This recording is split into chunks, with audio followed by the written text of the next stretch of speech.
Good morning. It's an election year in the United States, and voters in the upper Midwest are going to be deciding who the next president will be. Pennsylvania, Michigan, Wisconsin, those states will likely go all the same way. That means that if Biden wins Michigan by 4 points, let's say, he's probably also going to take Wisconsin and Pennsylvania. And Donald Trump knows that too. Almost everything that these candidates say or do for the next 6 months will be informed by what people in those three states are going to think and how they're going to vote. And now that the noise has died down a bit on the big new tariffs that Joe Biden enacted a few days ago, we can take a more sober look at what effects they're going to have. It's pretty clear that he wanted to pretend to do something significant, meaning he wanted to do something that appears to be very tough on China. But when we look at them closely, it seems that they deliberately did not do that.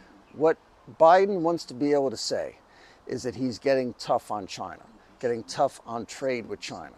But he simply cannot afford to have anything go wrong on inflation. Inflation in the United States is already terrible, and new sudden tariffs that push up wholesale prices or slow down supply chains, he certainly cannot have that.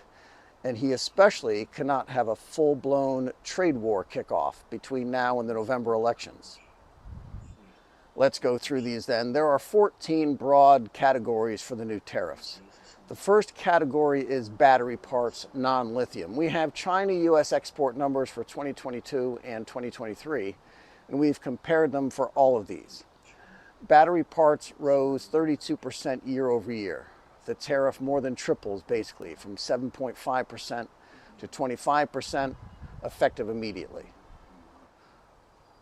Electric vehicles is next, and this is what's got all the headlines. 25% to 100% immediately on the tariffs. But Chinese EVs fell year over year by 28%. 331 million isn't much. So there's more bark than bite here, we would say. But it does make the EV market off limits to Chinese brands.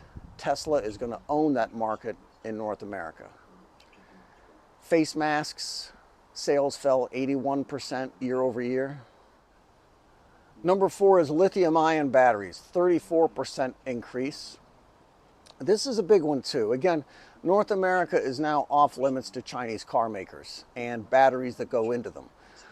This is another huge gift to Tesla and to the legacy car makers that can keep selling cars for $50,000 when the world market is about a third of that. Number 5 is another big one. Batteries again, but not for cars. There's a mistake in the headline. Should read lithium-ion non-vehicle electrical batteries. But notice here the increase doesn't take effect until 2026. This means that there are no substitutes in the US market and no way to get any for at least 2 years. Number 6 is medical gloves, 2026 again before those become effective, but there's just a small increase year over year.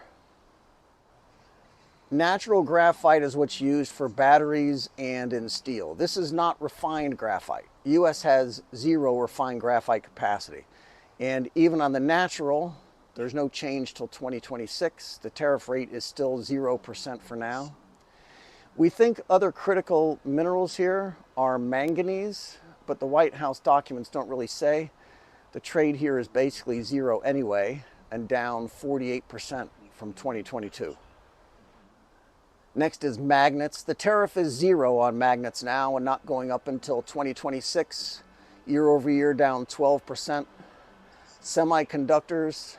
The jokes here write themselves, that the CHIPS Act is supposed to shut down the Chinese semiconductor industry, and now we're having to put tariffs up to protect our own. They double from 25 to 50% next year, meaning that there are a lot of chips now in the sales pipeline from China to the US that Biden does not want to interfere with. Ask them again after the election, is what they're saying here. The ship-to-shore cranes we knew were going to get hit. Longshoremen unions are solid Democrat voters, and every time a Chinese crane goes up to increase the efficiency of a port operation, they get very unhappy. Sales are up 6.5 times year over year.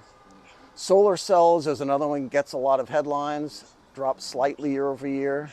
Steel and aluminum dropped by 24%. Syringes and needles off by 12.5%. China's exporters and manufacturers have had about 7 years to move supply chains around to get out from under many of the tariffs that were already there. That explains why so many of these export volumes are dropping. In reality, they're not. They're just coming from Chinese-run factories in Vietnam or Mexico instead of here in China. We can tell that Joe Biden is in a jam here. In the polls, he's running slightly behind Trump, especially in the states that are going to decide the election. He must pretend to do something so people in the upper Midwest think he is, while also making obvious to people in China that he's not. On the electric cars and solar panels, the environmentalists here won't be happy, but he's not going to lose any of those votes to Trump anyway. Everything else on this list is designed to tell China that these tariffs are just performance theater. It's just politics. Professional and business people were not fooled by it. Seeing semiconductors on that list is funny, though. Enjoy the weekend. Be good. And all these things will be added to you. Ask, and it will be given to you. Seek, and you will find. Knock, and it will be opened.